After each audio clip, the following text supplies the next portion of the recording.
James E. and Gladys Leota White gave birth to a son on July 2nd, 1935, in the rural town of Wewoka, Oklahoma. They named him Charles.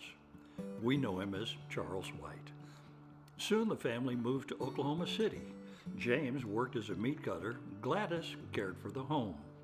Charles attended grade school, junior high, and Capitol High School in Oklahoma City, graduating in 1953. Before a football game in the fall, Charles decided to go on a blind date.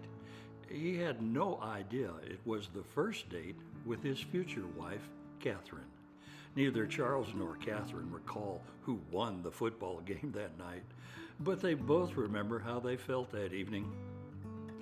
After graduating, Charles worked for Scribner Stevens Wholesale Grocery. As a young man, he recognized the importance of serving his country. He joined the Oklahoma Air National Guard Reserves for a 6-year hitch, working with aircraft and refueling projects. After Catherine graduated in December of 1955, Charles and Catherine were married. In those early years of married life, God blessed Catherine with a steady job and the addition of 2 children. Cindy was born in 1957, Chuck in 1959. Then in 1966, Charles was hired by the Southwest Saw Corporation. He moved the family to Fort Worth, where he was in charge of sales throughout Central and West Texas.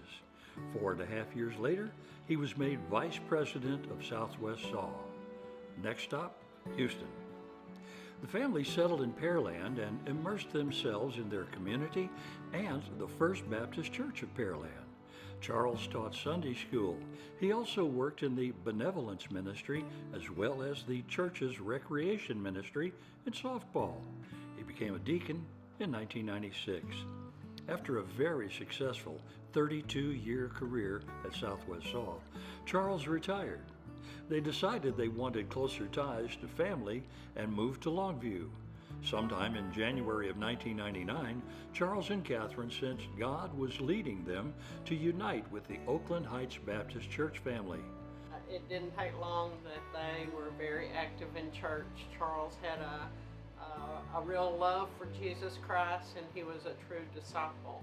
And he was like an Energizer bunny.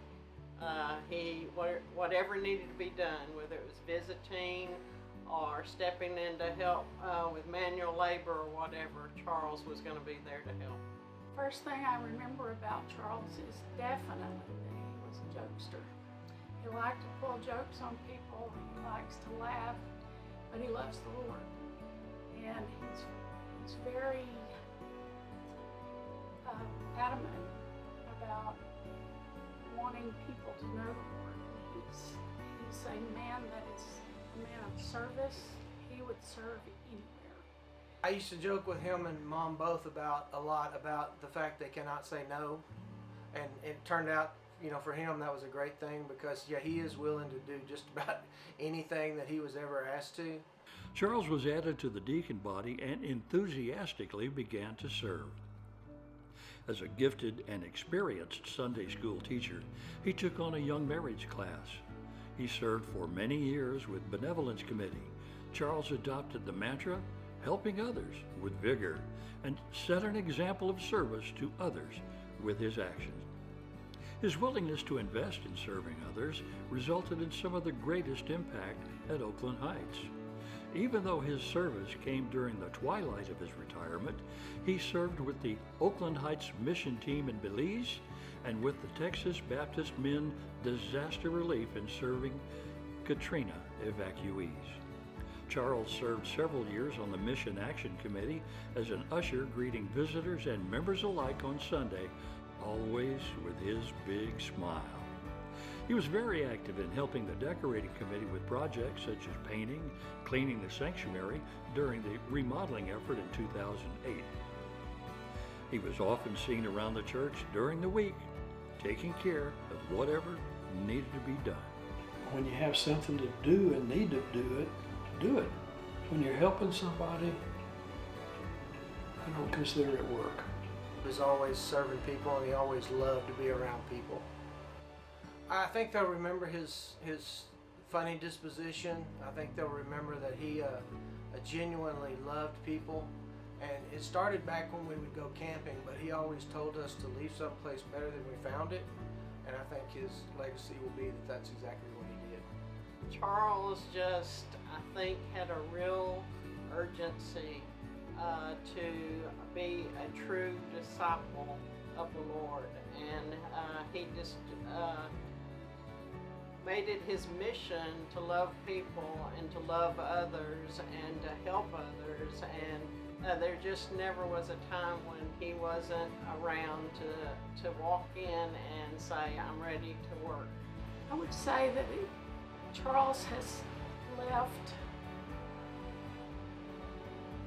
people whose lives he's touched, he has left them wanting more, to know more about Christ, to know more of how to be a servant.